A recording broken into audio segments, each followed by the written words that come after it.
देखो फिर चैप्टर हम पढ़ेंगे रिफ्रैक्शन ऑफ लाइट, ठीक है। इससे पहले हमने पढ़ा था रिफ्लेक्शन ऑफ लाइट, अब हम पढ़ेंगे refraction of light. Refraction of light क्या है? रिफ्रैक्शन ऑफ लाइट है जब कोई भी लाइट रे एक मीडियम से दूसरे मीडियम में जाती है तब वो थोड़ी सी मीडियम से तब वो थोड़ी सी नॉर्मल की ओर या तो झुक जाएगी या फिर नॉर्मल से दूर हो जाएगी। इस फिनोमेना को रिफ्रैक्शन ऑफ लाइट कहते हैं। The bending of the light from one medium to another medium is called reflection of the light. Okay, जब लाइट रे एक मीडियम से दूसरे मीडियम में जाती है तब वह थोड़ा सा झुक जाती है, ठीक है, बेंड हो जाती है। इसी को क्या कहते हैं? Reflection of the light. Suppose that जैसे ये समझ लीजिए कि हमारा एक मीडियम है एयर और दूसरा मीडियम है हमारा गिलास, मान लो, ठीक है। सपोज एक लाइट रे आई, ठीक है, ये हमारा नॉर्मल है, एक लाइट रे आई और यहाँ से इस तरीके से, ठीक। तो ये जो एंगल बनाएगी, सही है, ये जो एंगल होगा, ये जो एंगल होगा आई, ये कौन सा एंगल कहलाएगा? ये कौन सा एंगल होगा? इंसिडेंट एंगल, सही है। और ये कौन सा होगा? रिफ्रैक्टेड एंगल, सही है। तो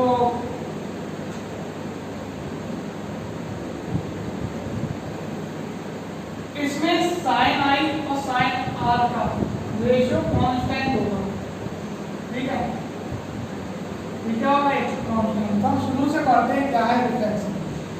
the bending of the light from one medium to another medium is called reflection of the light. इसका रीजन क्या है? इसका कारण क्या है? लाइट के रिफ्लेक्शन का कॉज क्या है? What is the main cause of the reflection of light?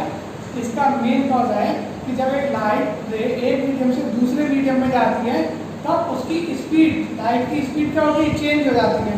Suppose that अभी मेरे पास एक टॉर्च है, ठीक, मैं टॉर्च से लाइट जो सामने एक खिड़की है इसमें डाले हैं मिरर में, मिरर से पास कराएं, ठीक। तो लाइट अभी तो देखो चल के जाएगी, ट्रैवल करेगी किसमें? एयर में। उसके बाद कांच से जब टकराएगी, मिरर से जब टकराएगी तब मिरर कैसा और एयर की कंपैरिजन में होता है, ठीक। तो लाइट रे उसमें उसकी स्पीड क्या हो जाएगी? कम हो जाएगी। इसी कारण से जो लाइट सीधी चल रही थी वो क्या हो जाएगी? बेंड हो जाएगी, मुड़ जाएगी। समझ में आ रहा है? तो इसका मेन कॉज क्या है कि रिफ्रैक्शन का, कि जब लाइट एक मीडियम से दूसरे मीडियम में जाती है तब वह मुड़ जाती है। मुड़ती क्यों है?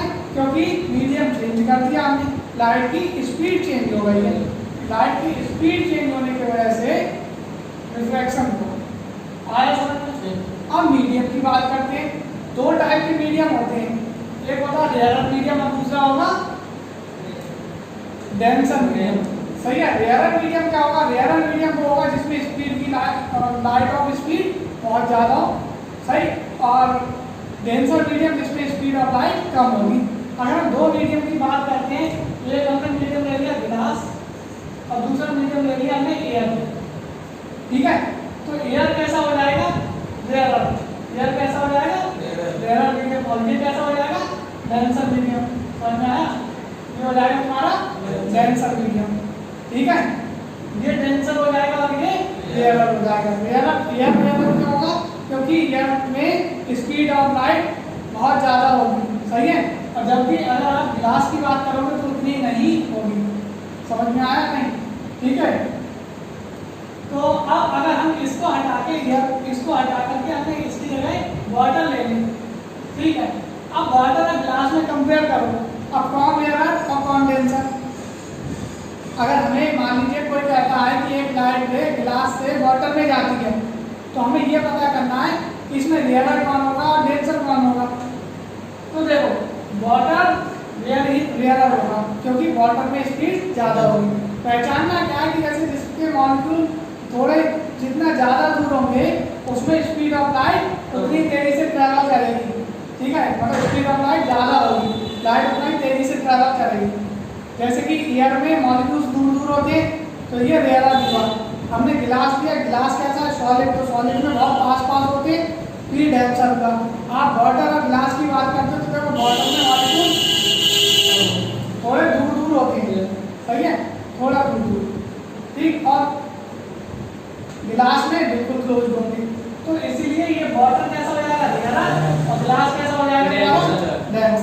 समझ में आ गया।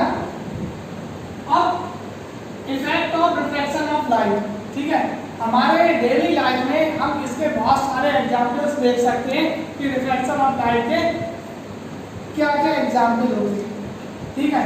अब जैसे आप मान लीजिए स्विमिंग पूल में गए और आपका एक सिक्का निकल के स्विमिंग पूल में गिर गया, ठीक है।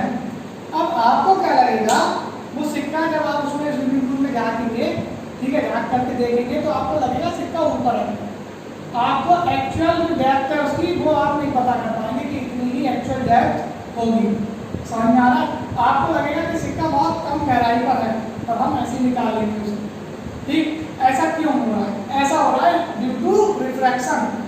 रिफ्रैक्शन के कारण हमें उसकी एक्चुअल डेप्थ से कम डेप्थ लगेगी, सही है, हमें उसकी कम डेप्थ अपीयर होगी, ठीक। दूसरा, आप क्या कीजिए, प्रैक्टिकल आप घर पर कर सकते हो, कांच का गिलास लीजिए, ठीक है, उस कांच के गिलास में एक पेन को डिप कर दीजिए, ठीक। कांच के गिलास में पानी भरेंगे और पानी कहाँ तक करना है, बस थोड़ा सा ऊपर खाली रहने देना, ठीक है ना, ऊपर आप समझिए 1/5 पार्ट हम खाली रहने देंगे गिलास का, ठीक। और उसमें हम पेन को ऐसे रख देंगे। फिर आप दूर से हट करके पेन को जब देखेंगे, सही, तो जहाँ पर पानी खत्म हो रहा है गिलास में उस सरफेस को देखना, तो ऐसा लगेगा कि ऊपर वाला हिस्सा पेन का अलग है और नीचे वाला हिस्सा अलग है। ऐसा क्यों हो रहा है? ऐसा हो रहा है रिफ्लेक्शन के कारण। इसको समझते हैं कैसे, ठीक है। इसलिए ऐसा हो रहा है, मान लीजिए जैसे आपने गिलास में, ये आप जैसे गिलास में पानी भर दोगे, ठीक है, ये मान लीजिए यहाँ तक आपने पानी भर दिया, ठीक है, और यहाँ आप जैसे इसको पैर में जब डाल दोगे इसमें, ठीक है, ये हो गया। अब इसको कुछ इस तरीके से दिखेगा कि आप इधर को, ठीक है, थोड़ा टूटा हुआ सा दिखेगा, ये लगेगा आपको इस तरीके से, समझ में आ रहा है नहीं, थोड़ा सा मुड़ा हुआ दिखेगा। ऐसा क्यों कि जब लाइट आएगी, ठीक, वो यहाँ पर टकराएगी, ऊपर का मीडियम कैसा है, यहाँ तो वाटर है, वाटर से गिलास में डालेंगे लाइट, पहले एयर से गिलास में गई, फिर गिलास से वाटर में गई और फिर वाटर से हमको दिखाई दे रही रिफ्लेक्ट होगी, ठीक है। तो इसलिए कैसे दिखेगा, थोड़ा सा मुड़ा हुआ लगेगा, समझ में आ रहा है। अब इसके बहुत सारे एग्जाम्पल्स हो सकते हैं, जैसे कि तुम्हारा एक मैं जो बता रहा हूँ कि partially emerged in water appear to be bent at the water surface, सही, वाटर सरफेस पे कैसा लगेगा, मुड़ा हुआ। दूसरा एग्जाम्पल अभी आपको बताया, एक कॉइन वाला, एक कॉइन आप बाल्टी में डाल दीजिए, स्विमिंग पूल में नहीं तो एक आप बड़े से टब में डाल सकते हो, सही है। उसमें अगर आप डालोगे उसके बाद उसको देखोगे तो उसकी जो एपियर, जो आपको जो लगेगी उसकी जो गहराई है एक्चुअल, वो कम लगेगी, सही है। Object place under water appear to be raised, हमें ऐसा लगेगा कि सिक्का ऊपर ही है, सही है, उसका जो हाइट, जो डेप्थ है वो उठी हुई है, कम है, समझ में आ रहा है, आगे इतना समझ में, ठीक है। इसके बाद इसके 2 लॉ हैं, सही है, जैसे रिफ्लेक्शन के हमने 2 लॉज पढ़े थे, ऐसे रिफ्लेक्शन के भी हम 2 लॉज पढ़ेंगे, ठीक। तो फर्स्ट लॉ यही था कि incident ray, refracted ray and normal all lie in the same plane, ठीक है। पहला क्या था, incident ray, refracted ray and normal all lie in the same plane, ये इंसिडेंट रे, ये रिफ्रैक्टेड रे, ये वाला नॉर्मल। दूसरा लॉ दिया गया स्नेल के द्वारा, स्नेल एक साइंटिस्ट का नाम, ठीक है। दूसरा लॉ किसने दिया था, स्नेल ने। स्नेल ने बताया कि जो ये एंगल बन रहा है इंसिडेंट एंगल और रिफ्रैक्टेड एंगल, अगर इन दोनों का हम साइन का अगर रेशियो लेंगे तो एक कांस्टेंट होगा, तो उन्होंने बताया sin i upon sin r is a constant, और यही कांस्टेंट को हम हमारे बुक में म्यू से दिया हुआ है, ठीक है, अलग अलग बुक में इसे अलग अलग शो किया गया है, हम इसको म्यू कह सकते हैं, ठीक है, और कई बुक में इसे n से भी लिखा है, where n is the refractive index, या तो म्यू से लिख लीजिए या n से लिख लीजिए, समझ में आ रहा है। तो हमारे वाले बुक में n से है, ऐसा, ठीक है, हम इसे n से लिखेंगे। तो लिख सकते हैं, ये कांस्टेंट होता है और इसको हम कहते हैं रिफ्रैक्टिव इंडेक्स। क्या बोलते हैं? Refractive index. सही है।